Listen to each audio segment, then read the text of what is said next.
चलो तो अब स्टार्ट करते हैं वैद्युत क्षेत्र के तीव्रता के अनुप्रयोग।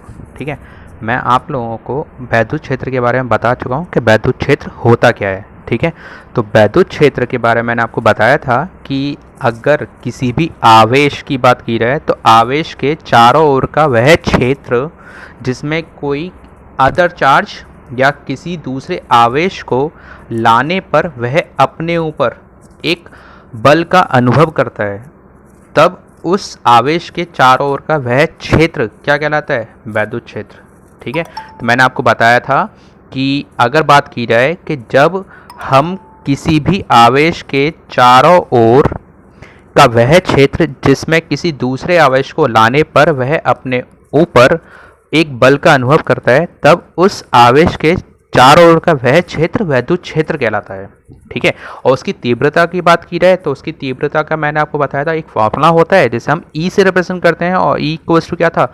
1/4πε0 Q/r²। ठीक है, अब इसके अनुप्रयोग हैं। अनुप्रयोग मतलब होता है एप्लीकेशन। तो इसका पहला अनुप्रयोग यह है कि किसी बिंदु आवेश के कारण वैद्युत क्षेत्र की तीव्रता क्या होगी। ठीक है, तो किसी बिंदु आवेश के कारण अगर वैद्युत क्षेत्र की तीव्रता आपको कैलकुलेट करनी हो तो आप करोगे क्या? माना कि मेरे पास कोई एक पॉइंट P है, ठीक है, जिस पर मेरे पास कोई एक आवेश Q रखा हुआ है। ठीक है, मैंने मान लिया कि मेरे पास एक पॉइंट P है और इस पर एक आवेश Q रखा है, और इससे R दूरी पर एक कोई पॉइंट है S, जिस पे मुझे क्या करना है? मुझे इस पॉइंट पर वैद्युत क्षेत्र की तीव्रता को फाइंड आउट करना है।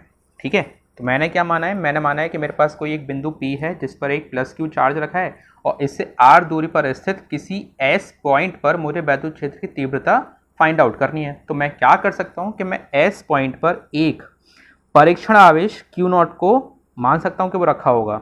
ठीक है, तो इसको मानने से ये होगा कि आपने ये पढ़ा है कि जब भी किसी भी आवेश के क्षेत्र में किसी दूसरे परीक्षण आवेश को लाने पर वह अपने ऊपर क्या करेगा? एक बल का अनुभव करेगा। अगर वो अपने ऊपर एक बल का अनुभव करेगा तो कूलाम के नियम से आपने पढ़ा है वैद्युत बल किसके बराबर होता है? वैद्युत बल F बराबर होगा 1/4πε0 Q0/r²। आपने यही पढ़ा था ना? पढ़ाया था मैंने आपको कि अगर वैद्युत बल की बात की जाए तो वैद्युत बल का फॉर्मूला होता है 1/4πε0 दोनों आवेशों के परिमाण का गुणनफल अपॉन r², उनके बीच की दूरी, है ना। अब मुझे लेकिन निकालना क्या है? मुझे निकालना है वैद्युत क्षेत्र की तीव्रता। तो वैद्युत क्षेत्र की तीव्रता और वैद्युत बल में एक रिलेशन है। वो रिलेशन क्या है? E = F/Q0। ये होता है वो रिलेशन। आप लोगों को यही पढ़ाया था। तो आप लोगों को बस ये याद रखना है कि वैद्युत बल जो कूलाम के नियम से लिखा है ये लिखो, उसके बाद बल और वैद्युत क्षेत्र की तीव्रता में रिलेशन है F/Q0। तो F की वैल्यू कितनी है? 1/4πε0 Q0/r²। ठीक है, अच्छा, मैंने ये जो लाइन लिखी है ना, ये एक डेफिनेशन के अकॉर्डिंग लिखी है। डेफिनेशन ये है वैद्युत क्षेत्र की तीव्रता की कि किसी भी बिंदु आवेश पर लगने वाले बल तथा बिंदु आवेश के परिमाण के अनुपात को वैद्युत क्षेत्र की तीव्रता कहते हैं। उसी फॉर्मूले से मैंने ये लाइन लिखी हुई है। ठीक है, बात समझ आ गई? अब मैंने क्या किया? यहाँ पे F की वैल्यू रखी और यहाँ पे फिर मैंने क्या किया? Q0 से इसे डिवाइड कर दिया। Q0 से Q0 डिवाइड हो गया, बचा क्या? 1/4πε0 Q/r²। तो ये आ गई वैद्युत क्षेत्र की तीव्रता। और वैद्युत क्षेत्र की तीव्रता की अगर बात की जाए तो ये डिफाइन हो गया। अब अगर मैं बात करूँ वैद्युत क्षेत्र की तीव्रता एक कैसी क्वांटिटी है, तो ये एक सदिश राशि है। समझ आ गई? तो ये एक सदिश राशि है। अच्छा, राशि ये सदिश है तो ये हम कैसे कह सकते हैं? देखो, कहने का सेंस ये है कि ये सदिश इसलिए होगी क्योंकि जो बिंदु P पर एक Q आवेश रखा है वो S बिंदु पर रखे एक Q0 आवेश पर एक क्या लगा रहा होगा? वैद्युत बल लगा रहा होगा। और बल आपको पता है कैसी राशि है? बल एक सदिश राशि है और जिसकी दिशा उनके मिलाने वाली रेखा के अनुदिश होती है। अगर बल एक कैसी राशि है? सदिश। अगर बल एक सदिश राशि है जिसकी दिशा इन दोनों आवेशों की मिलाने वाली अक्ष के अनुदिश होगी, इसी वजह से बल किस पे डिपेंड कर रहा है या किसको डिफाइन कर रहा है? ये डिफाइन कर रहा है वैद्युत क्षेत्र की तीव्रता को। अगर ये वैद्युत क्षेत्र की तीव्रता को डिफाइन कर रहा है तो ये सदिश है, तो ये भी सदिश होगा।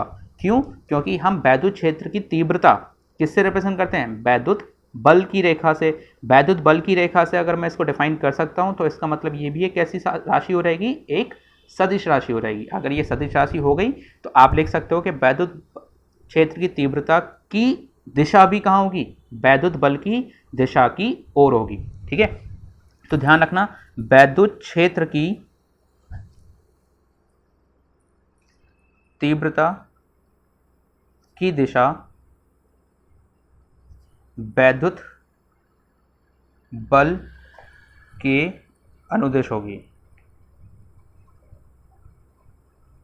ठीक है, बस सिंपल सी बात ये याद रखो, वैद्युत क्षेत्र की तीव्रता की दिशा वैद्युत बल के अनुदिश होती है। अगर इसमें दिशा है, देखो दिशा है तो ये कैसी राशि होगी, सदिश, क्योंकि आपको पता है सदिश राशियां वो राशियां होती हैं जिनमें परिमाण के साथ साथ दिशा भी हमें पता होती है, उन्हें हम क्या कहते हैं, सदिश राशियां। ठीक है, अच्छा इसकी अगर मात्रक की बात की जाए तो मात्रक क्या होगा, आप लगा सकते हो न्यूटन पर कूलाम।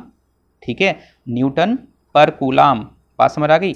अगर इसकी आपको विमा निकालनी हो तो विमा कैसे निकालोगे, देखो वैद्युत क्षेत्र की तीव्रता की विमा निकालनी है तो बल की क्या होती है, बल की होती है mL/t-2, और आवेश की क्या होगी, आवेश की होती है a/t। तो आपको वैद्युत क्षेत्र की क्या मिलेगी, mL/t-3a-1, ये हो गई विमा ऑफ वैद्युत क्षेत्र की तीव्रता। ठीक है, मात्रक क्या बताया था, मात्रक बताया था मैंने इसका आपको न्यूटन पर कूलाम। ठीक है, बात समझ आ गई। तो पहली एप्लीकेशन आपको समझ आ गई होगी। अब हम बात करते हैं दूसरी एप्लीकेशन की। तो दूसरी एप्लीकेशन ये है कि अगर मेरे को वैद्युत क्षेत्र की तीव्रता निकालनी है तो वो निकालनी है मुझे किसकी वजह से, वो निकालनी है मुझे किसी भी, अगर एक वलय है मेरे पास, ठीक है, और उस वलय पर अगर मैं आवेश को एक समान रूप से वितरित कर दूं तो उसकी वजह से मुझे क्या करना है, वैद्युत क्षेत्र की तीव्रता निकालनी है। यानी कि वलय पर एक समान रूप से वितरित आवेश की वजह से वैद्युत क्षेत्र की तीव्रता। ठीक है, बात समझ आ गई। तो यहाँ पे करना क्या, आपको निकालना है वलय पर एक समान रूप से वितरित आवेश की वजह से वैद्युत क्षेत्र की तीव्रता आपको फाइंड आउट करनी है। ठीक है, अगर मैं बोलूँ कि आपको क्या करना है, अब यहाँ पर एक वलय यानी कि रिंग को कंसिडर करना होगा और उस रिंग को कंसिडर करने के साथ साथ उस पर आवेश को आपको क्या करना है, एक समान रूप से वितरित करना है। अच्छा, मैंने आपको बताया था आवेश वितरण के 3 नियम थे। या तो हम आवेश को एक रेखा पर वितरित कर सकते हैं, या हम आवेश को एक पृष्ठ पर वितरित कर सकते हैं, या फिर हम आवेश को एक घन पर, या फिर हम ये कह सकते हैं कोई भी ऐसा ऑब्जेक्ट जिसमें 3 दिशा प्रेजेंट हो, यानी 3 डायमेंशन बॉडी हो, उस पर हम आवेश को वितरित कर सकते हैं। ठीक है, अगर हम आवेश को एक रेखीय ऑब्जेक्ट पर करेंगे तो वहां पे कहलाता है वो रेखीय आवेश वितरण, और अगर किसी पृष्ठ पे करेंगे तो वो कहलाएगा पृष्ठीय वितरण आवेश या पृष्ठीय आवेश घनत्व कह सकते हैं उसको हम। ठीक है, और अगर मैं किसी घन पे करूंगा तो उसको हम क्या बोलेंगे, आयतनिक आवेश घनत्व। ठीक है, तो ये चीज ध्यान रखोगे, आवेश का वितरण के आधार पर हम उसको कंसिडर करते हैं। अच्छा, रिंग की अगर बात करूं तो रिंग में हमारे पास सिर्फ क्या होगी, उसमें जो गोलाई होती है ना, सिर्फ यही एक प्रेजेंट होगी गोलाई। यानी कि मान लो ये एक रिंग है, ठीक है, रिंग में जो ये थिकनेस है, ये चौड़ाई, ये बहुत ना के बराबर होती है, बहुत ना के बराबर, है ना। अगर इसमें चौड़ाई नहीं है तो मैं ये कह सकता हूं कि ये रिंग एक सिंपल सा वायर हो गया। जो कैसा वायर होगा, एक था तो वायर ऐसा रेखीय वायर, लेकिन मैंने इसको क्या कर रखा है, एक रिंग या वलय के फॉर्म में इसको मोड़ दिया है। था तो ये ऐसा वायर, लेकिन मैंने क्या किया, इसको एक रिंग या वलय के रूप में इसको मोड़ दिया। अब अगर मैं बात करूं कि इस पे मुझे आवेश को वितरित करना है, तो आवेश वितरण यहां पर लगा के देखो, जो आवेश वितरण यहां पर लगेगा वही आवेश वितरण कहां चला जाएगा, यहां पर आ जाएगा। अगर मैं इस आवेश वितरण की बात करूं यहां पर, तो कौन सा आवेश वितरण लगेगा, रेखीय या फिर पृष्ठीय या फिर आयतनिक, तो यहां पर लगेगा रेखीय, क्योंकि यहां पर हम आवेश को इस तरह से वितरण कर देंगे। ठीक है, तो एक लीनियर हो गया, मतलब कि कहीं ना कहीं कहां प्रेजेंट होगा चार्ज, इस तरह से प्रेजेंट होगा। ठीक है, मतलब इसमें ना तो पृष्ठ बन रहा है ना इसमें आयतन बन रहा है। तो यहाँ पे एक तरह से देखोगे तो एक ऐसा आवेश वितरण हो गया लीनियर। ठीक है, लीनियर आवेश वितरण हुआ है। अब मुझे क्या करना है कि मैं ये मान लेता हूं कि मेरे पास जो एक रिंग है इसकी रेडियस कितनी होगी, मैंने मान लिया इसकी रेडियस है a, और इससे कहीं बाहर केंद्र से x दूरी पर कोई एक पॉइंट P प्रेजेंट होगा, x दूरी पर, जिसमें मुझे क्या निकालना होगा, वैद्युत क्षेत्र की तीव्रता निकालनी होगी। ठीक है, तो मेरे को करना ये है इस एप्लीकेशन के अकॉर्डिंग कि वलय पर एक समान रूप से वितरित आवेश की वजह से वैद्युत क्षेत्र की तीव्रता क्या होगी। तो मैंने मान लिया कि मेरे पास एक वलय है जो कि एक वायर को मोड़कर बनाया गया था, जिसकी रेडियस कितनी होगी a, और इससे x दूरी पर कोई बिंदु P स्थित है जिसमें मुझे वैद्युत क्षेत्र की तीव्रता पता करनी है। अब मैंने उसके लिए क्या किया, आवेश को इस पर एक समान रूप से वितरित कर दिया। अब जब मैं एक समान रूप से वितरित कर रहा हूं तो मैंने मान लिया कि कुल आवेश कितना होगा, कुल आवेश तो इस पे है Q, लेकिन अगर मैंने एक समान रूप से वितरित किया है तो किसी एक अवयव पर क्या Q आवेश हो सकता है, तो नहीं हो सकता, क्योंकि आवेश तो पूरे में वितरित हो चुका है। तो किसी भी एक अवयव पर कभी भी टोटल चार्ज तो नहीं आ सकता ना, टोटल चार्ज कहाँ मिलेगा, मैं पूरी रिंग पर। लेकिन अगर रिंग को मैं छोटे छोटे अवयवों में विभक्त कर दूं, मतलब एक अवयव यहाँ पर हो गया, एक यहाँ पर हो गया, एक यहाँ पर हो गया, एक ऐसे यहाँ पे मान लिया, या मैं कहीं भी मान लूं, तो किसी भी अवयव पर टोटल चार्ज क्यों नहीं हो सकता, उसका एक छोटा सा पोर्शन यानी कि डेल्टा क्यू हो सकता है वो।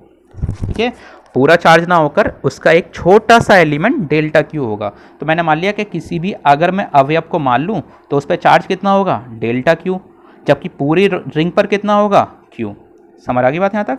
अब करते क्या है, अब ये करेंगे कि इस वलय पर जो आवेश हमने वितरित किया है, इस पूरी रिंग की वजह से पॉइंट P पर वैद्युत क्षेत्र की तीव्रता क्या होगी वो हम पता करते हैं। ठीक है, तो पता करने के लिए करेंगे क्या, वो देखो अगर मैं बोल रहा हूँ कि मेरे पास एक रिंग है, ठीक है, तो मैंने मान लिया मेरे पास एक रिंग होगी इस तरह से,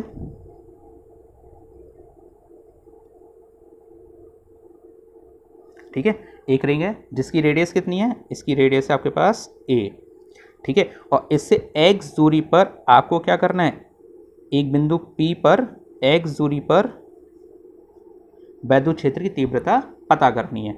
और इस पर मैंने क्या किया, आवेश को एक समान रूप से वितरित कर दिया, लो कर दिया सर। अब उसके बाद अगर बात करूं तो मुझे ये मान के चलना है कि मैंने इस रिंग को छोटे छोटे अवयवों में विभक्त कर दिया है। छोटे छोटे अवयव मतलब मैंने एक एलिमेंट यहाँ पे कंसिडर कर लिया, ये होगा एलिमेंट, ठीक है, और इस एलिमेंट की मैंने मान लिया कि ये एलिमेंट है कोई ए बी। मुझे इस एलिमेंट की वजह से पॉइंट P पर पहले क्या करूं, वैद्युत क्षेत्र की तीव्रता पता कर लेता हूं, क्योंकि पूरी रिंग पर आवेश तो वितरित है। अगर पूरी रिंग पर आवेश वितरित हो चुका है तो क्या हम कहीं भी वैद्युत क्षेत्र के फॉर्मूले में ये पढ़ के आए हैं कि यहाँ पे हम वितरण का आवेश लगा रहे हैं, यहाँ पे हमने वो आवेश लगाया था जो एक बिंदु आवेश था।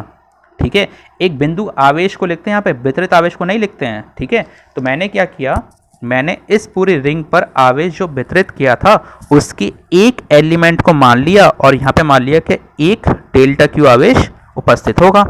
ठीक है, तो डेल्टा क्यू आवेश मैंने मान लिया यहाँ पे उपस्थित होगा, जिसकी वजह से बिंदु P पर मुझे क्या करना होगा, बिंदु P पर मुझे वैद्युत क्षेत्र की तीव्रता पता करनी होगी। तो आप क्या करोगे, पहले इस बिंदु P और इस अवयव के बीच की दूरी पता करनी होगी।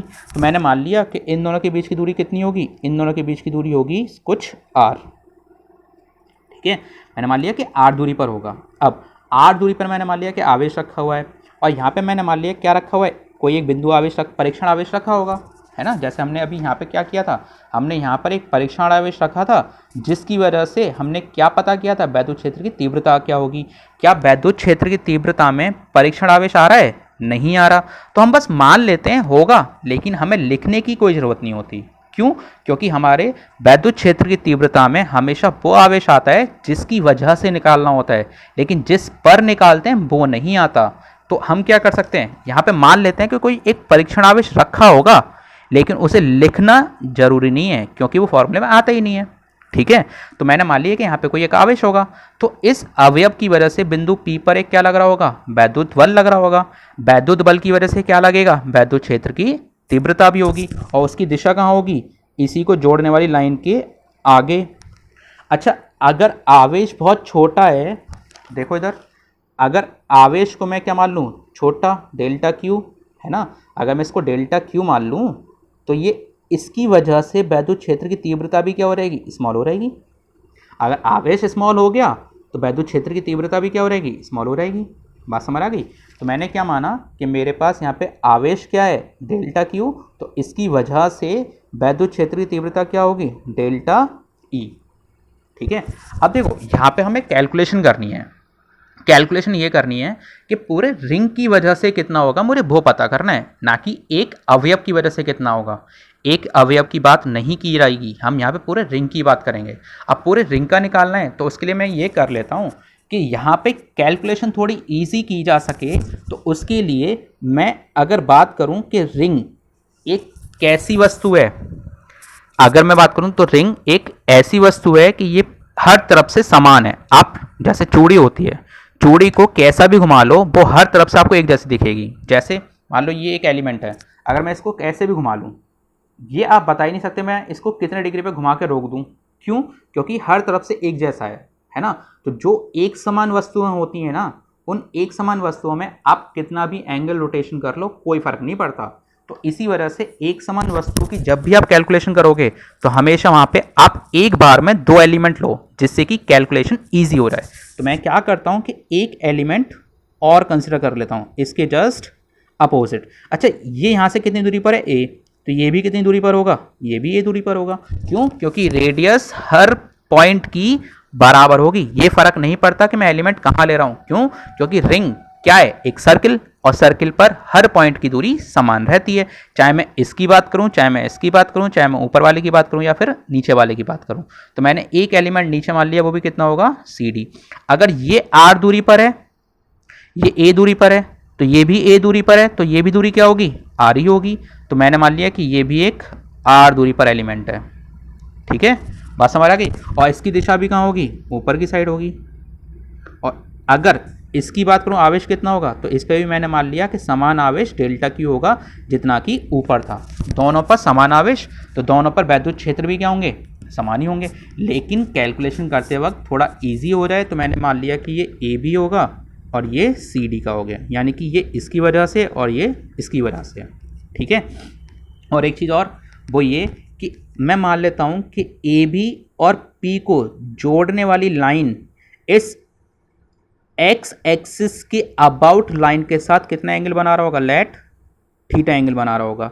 अगर मैं इसको पीछे बढ़ा दूं थोड़ा सा, तो ये एंगल थीटा है, तो ये भी कितना होगा, थीटा होगा। अच्छा, आर ए एक्स, और इसके लिए भी अगर देखा रहा है तो क्या आ रहा है, एक्स ए आर, मतलब कि कहीं ना कहीं अगर ये थीटा है तो ये भी क्या होगा, थीटा होगा।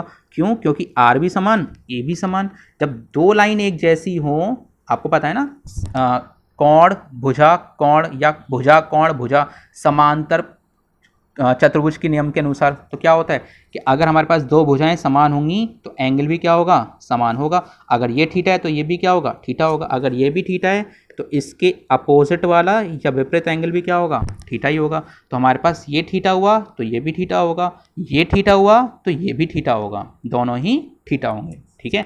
अब आपको एक बात पता होगी, वो ये आपने क्या होगा कि किसी भी, अगर जैसे एक एग्जांपल बताता हूँ कि अगर मान लो मेरे पास कोई एक वेक्टर है आर और ये इसके साथ थीटा एंगल बनाता है, तो मैं इस आर वेक्टर के दो कंपोनेंट ब्रेक कर सकता हूँ। एक तो थीटा के अबाउट, कंपोनेंट मतलब घटक, इसके दो घटक किए जा सकते हैं। आर का थीटा के अबाउट होगा आर कॉस थीटा, और जिस लाइन पर कॉस थीटा होता है उसके लंबवत हमेशा क्या होगा, साइन।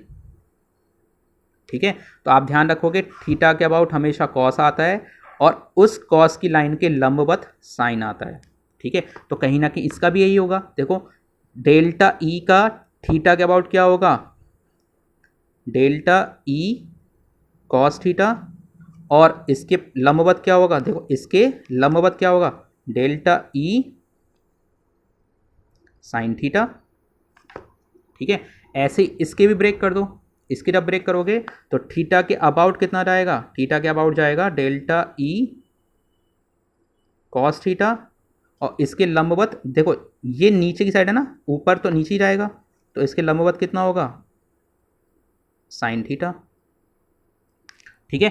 अभी मैंने आपको एक फॉर्मूला बताया था वैद्युत क्षेत्र की तीव्रता का, वो था E इक्वल्स टू 1/4πε0 Q/r²। लेकिन यहाँ पे हमारे पास अवयव पर कितना चार्ज है, डेल्टा Q, तो मैंने क्या रखा, इसको डेल्टा Q। और मैंने अभी बताया था कि अगर आपके पास आवेश डेल्टा Q है तो वैद्युत क्षेत्र की तीव्रता भी कितनी होगी, डेल्टा E। मैंने मान लिया कि ये AB की वजह से है और एक निकाल लेते हैं किसकी वजह से, CD की वजह से। तो 1/4πε0 डेल्टा Q/r²। आपको दिख रहा होगा कि डेल्टा E AB के लिए और CD के लिए दोनों क्या हैं, समान। अगर ये दोनों समान हैं तब इधर देखो एंगल थीटा दोनों के लिए समान है। अब एक बार बताओ, अगर दो वेक्टर के लिए थीटा की वैल्यू समान रहने वाली है तो थीटा की वैल्यू अगर समान है और डेल्टा ई भी समान है तो कहीं ना कहीं ये पूरी लाइन यानी कि ये वाली और ये वाली एक दूसरे के बराबर नहीं होगी, बिल्कुल बराबर होगी, क्योंकि साइन भी सेम है दोनों में और वैद्युत क्षेत्र की तीव्रता भी क्या है, समान है।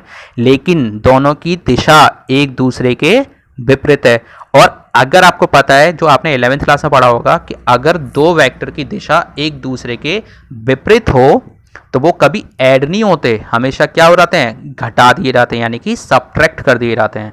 अगर वो सब्ट्रैक्ट हो जाएंगे तो इनका परिणामी कितना आएगा, 0, क्योंकि ये इसको कैंसिल कर देगा और कैंसिल करने की वजह से इनका परिणामी हो गया 0। अब बचे कौन से, ये दो। देखो दोनों अभी भी बराबर हैं क्योंकि वैद्युत क्षेत्र की तीव्रता दोनों की समान और दोनों के एंगल भी समान, लेकिन दोनों की दिशा क्या है, दोनों की दिशा एक ही है और एक ही दिशा में होने की वजह से हम इनको ऐड करेंगे ना कि सब्ट्रैक्ट, इनको हम जोड़ेंगे घटाएंगे नहीं। तो हमारे पास परिणामी वैद्युत क्षेत्र कितना आएगा, परिणामी हो गया मेरे पास,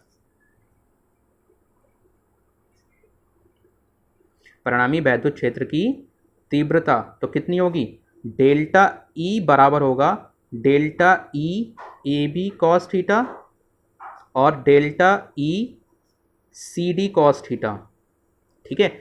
अब एक काम करो, इक्वेशन फर्स्ट और सेकंड से दोनों की वैल्यू को यहाँ पुट कर दो, तो क्या आएगा, 1/4πε0 delta Q/r² cos theta plus 1/4πε0 delta Q/r² cos theta.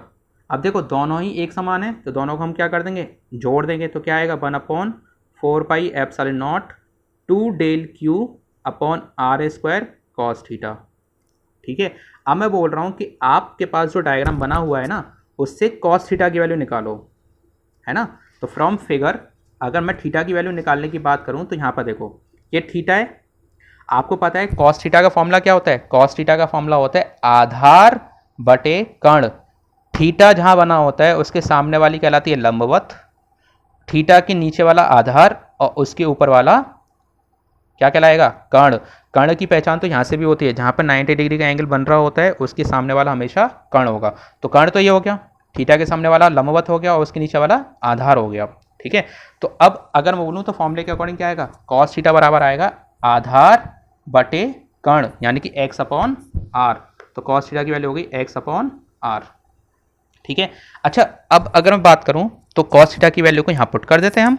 ठीक है, तो पुट करते हैं तो क्या आएगा, डेल्टा ई बराबर आएगा 1/4πε0 2 डेल Q/r² इंटू x/r।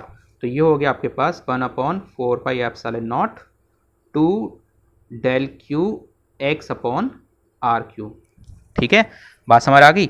अच्छा एक बात बताओ, मैंने जो ये डायग्राम बनाया था इसमें हमें जो माना था वो माना क्या था हमने, r, क्योंकि क्वेश्चन में मालूम है क्या दिया रहेगा कि आपके पास एक वलय है जिसकी रेडियस a है, उससे x दूरी पर स्थित किसी बिंदु P पर वैद्युत क्षेत्र की तीव्रता क्या होगी बताइए।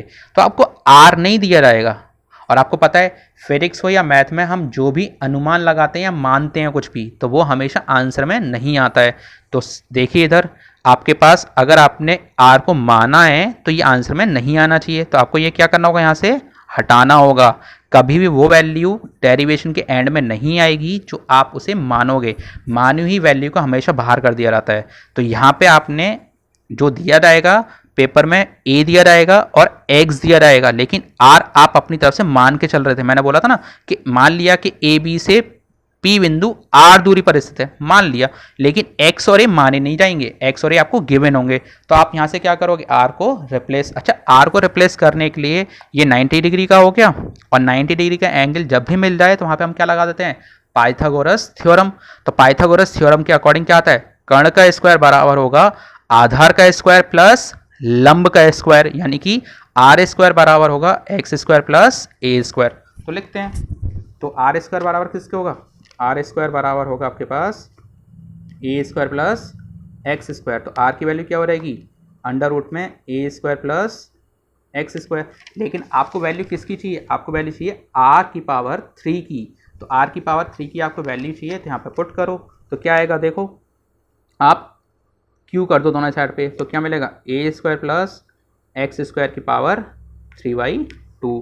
ये सबको समझ आ गया होगा। अब इसकी वैल्यू को वहाँ पुट करो तो क्या आएगा, डेल्टा ई बराबर आएगा आपके पास 1/4πε0 2 del Q X upon R Q. R Q की जगह क्या रहेगा, A square plus X square की पावर 3/2। अब देखो इस एक्सप्रेशन में वो सभी वैल्यू हैं जो हमारे को दी जाएंगी, यहाँ पे कोई भी ऐसी नहीं है जो मानी गई है, ठीक है। अच्छा माना क्या गया है, अभी मानी हुई मालूम है क्या बची है, डेल्टा क्यू, क्योंकि हमें जो दिया गया था वो ये दिया गया था कि अगर पूरी वलय पर क्यू आवेश को एक समान रूप से वितरित कर दिया जाए, पूरी वलय पर यानी संपूर्ण वलय पर, हमने किसकी वजह से निकाला है, एक अवयव की वजह से, तो हमें किस में कन्वर्ट करना होगा, ये हमें ये कन्वर्ट करना होगा संपूर्ण वलय पर। तो संपूर्ण वलय पर कन्वर्ट करने के लिए आप क्या करोगे, आप दो काम कर सकते हो, या तो समेशन कर सकते हो या फिर इंटीग्रेशन, यानी कि या तो आप इंटीग्रेशन कर सकते हो या फिर समेशन कर सकते हो, ठीक है।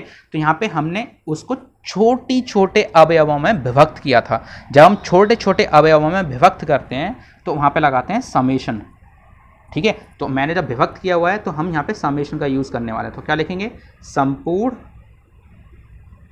वलय के कारण वैद्युत क्षेत्र, तो ये हो जाएगा E equals to summation delta ई।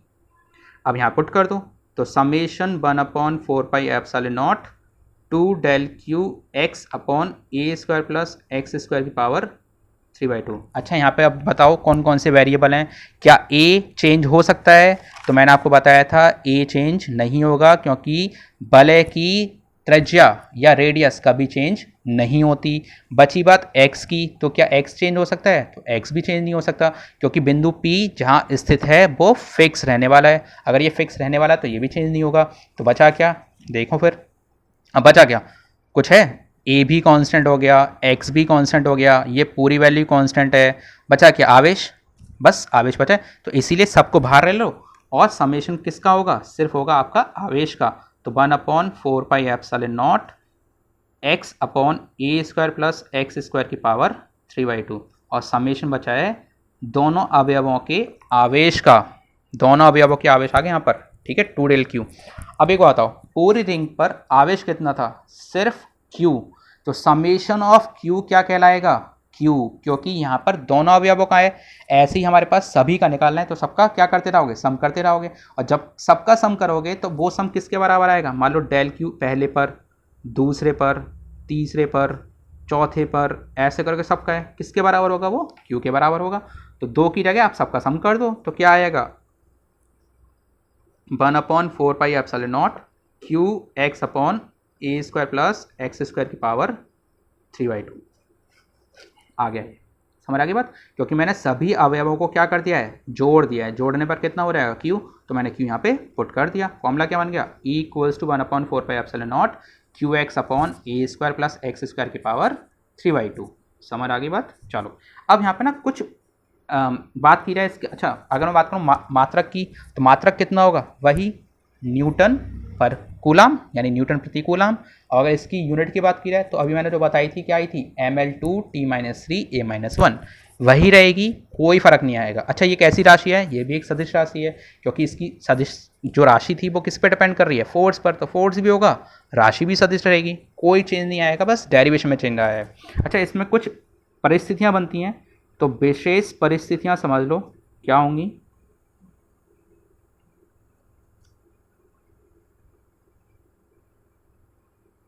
तो विशेष परिस्थितियां क्या हैं वो बात करते हैं हम। तो पहली ये कि अगर मान लो कि मेरे पास जो यहाँ पे हो रहा था वो ये था कि मैंने x दूरी पर बिंदु P को माना था। मैं मान लेता हूँ वो x दूरी पर ना होके कहाँ है, उसके केंद्र पर ही स्थित है। अगर उसके केंद्र पर ही स्थित हो तो यहाँ पे x की वैल्यू कितनी हो रहेगी, यहाँ पे x की वैल्यू हो रहेगी आपकी 0। ठीक है, x की वैल्यू क्या हो रहेगी 0। अगर x की वैल्यू 0 हो चुकी है तो यहाँ पुट कर दो। जैसे ही 0 पुट करोगे तो e कितना हो रहेगा 0। बात समझ आ गई। x की वैल्यू 0 करते ही e की वैल्यू भी क्या हो रहेगी 0। सेकंड केस, अगर मैं मान लूँ कि ये बिंदु P इसके केंद्र से बहुत अधिक दूरी पर स्थित है, बहुत अधिक, पता ही नहीं कहाँ है, तो उस केस में रिंग तो बेचारी बहुत छोटी हो रहेगी और ये बिंदु P बहुत दूर पहुंच जाएगा। अगर बिंदु P बहुत दूर पहुंच चुका है, रिंग छोटी हो चुकी है, तो कहीं ना कहीं x उस केस में बहुत ज़्यादा बड़ा हो जाएगा और ए स्क्वायर प्लस एक्स स्क्वायर किसके बराबर होगा, सिर्फ एक्स स्क्वायर के, क्योंकि a यहाँ पर बहुत छोटा है। तब फॉर्मूला क्या हो जाएगा, E equals to 1/4πε0 QX upon A square plus X square किसके बराबर है, एक्स स्क्वायर के, तो एक्स स्क्वायर की पावर 3/2। स्क्वायर से स्क्वायर कैंसिल आउट हो गया, तो ये कितना हो गया एक्स क्यू, और एक एक्स भी कैंसिल कर दो तो कितना बचेगा, सिर्फ एक्स स्क्वायर। तो ये हो जाएगा 1/4πε0 Q अपॉन एक्स स्क्वायर। बात समझ आ गई। मैंने क्या किया, इस पूरे को एक्स स्क्वायर रख लिया क्योंकि हमारे पास वो निकल के आ रहा है। जब स्क्वायर को मैं लेके गया तो आपको पता है कि हम पावर को इस तरह से लिख देते हैं, तो 2 से 2 कैंसिल आउट हो गया। एक्स पावर कितना बचा 3, एक ऊपर है 3 नीचे है, तो कितने बचेंगे 2। तो ये हो गया आपका फॉर्मूला तैयार। इधर देखो, एक ऊपर था 3 नीचे थे, तो 1 से 3 को माइनस कर दिया तो कितने बचे 2, तो 2 आगे नीचे। ये फॉर्मूला तैयार हो गया आपका। ठीक है, तो यहाँ तक का आपका ये केस खत्म होता है। फिर बचता है आपका तीसरा केस जो आपको मैं कल कराता हूँ, और वो तीसरा केस ये है कि अगर ये पूछा जाए कि इस केंद्र से कितनी दूरी पर वैद्युत क्षेत्र की तीव्रता सबसे अधिक होगी, यानी कि आपको ये बताना है कि वैद्युत क्षेत्र की तीव्रता किस बिंदु पर सबसे अधिक होगी, तो अधिकतम बिंदु को आपको समझना है वो कैसे निकाला जाता है। ठीक है, तो आपको कल बताते हैं वैद्युत क्षेत्र की तीव्रता अधिकतम किसी भी बिंदु पर कैसे निकाली जाती है। ठीक है, आज के लिए पहले इतना तैयार करो ताकि आप कल भी समझ पाओ उसे। ठीक है, चलो।